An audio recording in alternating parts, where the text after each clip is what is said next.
Hello friends, എല്ലാവർക്കും നോക്ക് the recipes ചാനലിൻ്റെ പുതിയൊരു വീഡിയോയിലേക്ക് സ്വാഗതം.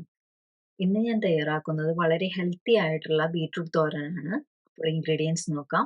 അതിനു മുന്നേ എപ്പോഴും പറയുന്ന പോലെ സബ്സ്ക്രൈബ് ചെയ്യാനും വീഡിയോ മുഴുവനായി കണ്ട് ലൈക്ക് ചെയ്യാനും മറക്കരുത് കേട്ടോ. ഇൻഗ്രീഡിയൻസ് ആയി ഞാനിവിടെ 2 ബീട്രൂട്ട്, ഒരു ക്യാരറ്റ് ഓപ്ഷണലാണ്. ക്യാരറ്റ് കൂടി നമ്മൾ ഈ തോരനിൽ ചേർക്കുമ്പോൾ തോരൻ ഒന്നുകൂടി ഹെൽത്തി ആകുന്നു മാത്രം. 8 ചുള ചെറിയുള്ളി, 5 ചുള വെളുത്തുള്ളി, 1 കപ്പ് നാളികേരം, 2 തണ്ട് വേപ്പില, 5 പച്ചമുളക്. പച്ചമുളകിന് പകരം നിങ്ങൾക്ക് 1.5 ടീസ്പൂൺ എരിവുള്ള മുളക് പൊടി ആയാലും ചേർത്ത് കൊടുക്കാം. പച്ചമുളകിന്റെ എണ്ണവും നിങ്ങളുടെ എരിവിന്റെ കണക്കിനനുസരിച്ച് അഡ്ജസ്റ്റ് ചെയ്യാവുന്നതാണ്. എൻ്റെ കയ്യിൽ ഈ പച്ചമുളക് ഇത്തിരി എരിവ് കുറവായ കാരണമാണ് ഞാൻ 5 എണ്ണം എടുത്തിട്ടുള്ളത്. പിന്നെ ആവശ്യത്തിന് വെളിച്ചെണ്ണ, ഉപ്പ്, 1 ടീസ്പൂൺ മഞ്ഞൾപ്പൊടി എന്നിവയാണ് എടുത്തു വെച്ചിട്ടുള്ളത്.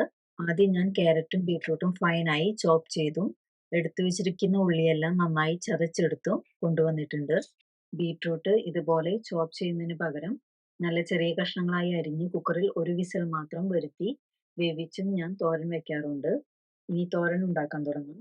അതിനായി ഒരു ഇരുമ്പ് ചീഞ്ചട്ടിയാണ് ഞാൻ യൂസ് ചെയ്യുന്നത്. തോരൻ വെക്കാനൊക്കെ ഞാൻ പ്രിഫർ ചെയ്യുന്നത് അയൺ കുക്ക് വെയർസ് തന്നെയാണ്. അയൺ ഡെഫിഷ്യൻസി വരാതിരിക്കാനൊക്കെ ഇത് ഒരുപാട് ഹെൽപ്പ് ചെയ്യും. ഇനി ചീഞ്ചട്ടിയിലേക്ക് ഞാനിവിടെ 3 ടീസ്പൂൺ വെളിച്ചെണ്ണ ഒഴിച്ചു കൊടുത്തിട്ടുണ്ട്. വെളിച്ചെണ്ണ നന്നായി ചൂടായി വന്നാൽ ചതച്ചു വെച്ചിരിക്കുന്ന ഉള്ളിയും നടുകീറിയ പച്ചമുളകും ചേർത്ത് മൂപ്പിച്ചെടുക്കണം. ഉള്ളിയൊക്കെ നന്നായി മൂത്ത് വന്നാൽ നമുക്കിനി നാളികേരം ചേർത്ത് 2 മിനിറ്റ് ഒന്ന് മിക്സ് ചെയ്തെടുക്കണം.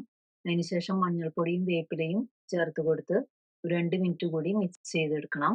അതിനുശേഷം ചോപ്പ് ചെയ്ത് വെച്ചിരിക്കുന്ന ക്യാരറ്റും ബീട്രൂട്ടും 1 ടീസ്പൂൺ ഉപ്പും കൂടി ചേർത്ത് നന്നായി മിക്സ് ചെയ്ത് യോജിപ്പിച്ചെടുക്കണം.